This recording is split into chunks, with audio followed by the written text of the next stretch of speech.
যে একজন জানতে চেয়েছে যে আসসালামু আলাইকুম, উনি হচ্ছে দেলোয়ার হোসেন সাইদি, কসবা উপজেলা থেকে।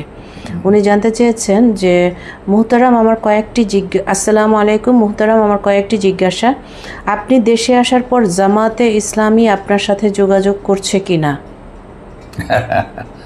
আমার তাদের সঙ্গে যোগাযোগ যতটা সম্ভব আছে এবং এ ব্যাপারে কোনো দুশ্চিন্তার কিছু নাই। কারণ জামাত ইসলামী আন্দোলন করে কোরআন সুন্নাহ ভিত্তিক শাসন কায়েম করতে চায়, আল্লাহর কানুন দুনিয়াতে নাফেজ করতে চায়। তাদের সঙ্গে থাকা আমি ইমানি দায়িত্ব মনে করি। আমাদের সকলের উচিত হবে তাদের সহযোগিতা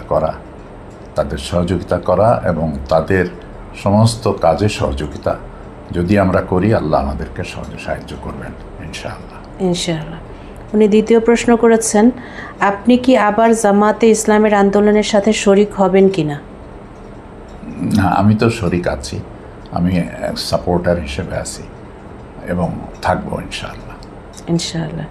উনি তৃতীয় প্রশ্ন করেছেন, আপনার মামলার ব্যাপারে জামাতে ইসলামী আপনাকে সহযোগিতা করছে কিনা? আমিরে জামাতের সাথে আপনার কথা বা সাক্ষাৎ হয়েছে কিনা? এত ডিটেলসে তো আমি যেতে চাই না এখন। তবে হ্যাঁ, জামাতের পক্ষ থেকে আমাকে পূর্ণ সহযোগিতার আশ্বাস দেওয়া হয়েছে এবং তারা করছেন, তারা করবেন বলে আমি বিশ্বাস করি। আপনারা দোয়া করুন, আল্লাহ যেন আমাকে এই মিথ্যা অপবাদ থেকে এবং এই মামলা থেকে আল্লাহ যেন আমাকে নিষ্কৃতি দান করেন। জি আলহামদুলিল্লাহ। তো আজকে এই পর্যন্ত। তোমাকে অনেক ধন্যবাদ আব্বা। তোমাকেও ধন্যবাদ। জি আমি দর্শক, আজকে এই পর্যন্তই আমরা রাখছি। ইনশাল্লাহ পরবর্তীতে আপনাদের আরও প্রশ্ন নিয়ে আমরা হাজির হয়ে যাব।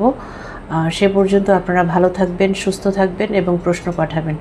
রসুলের উপরে সালাত এবং সালাম পাঠিয়ে আমরা অনুষ্ঠান আজকের মতো এখানেই শেষ করছি। আল্লাহুম্মা সাল্লি ওয়া সাল্লিম আলা নাবিয়িনা মুহাম্মদ। আসসালামু আলাইকুম। কারেক্ট।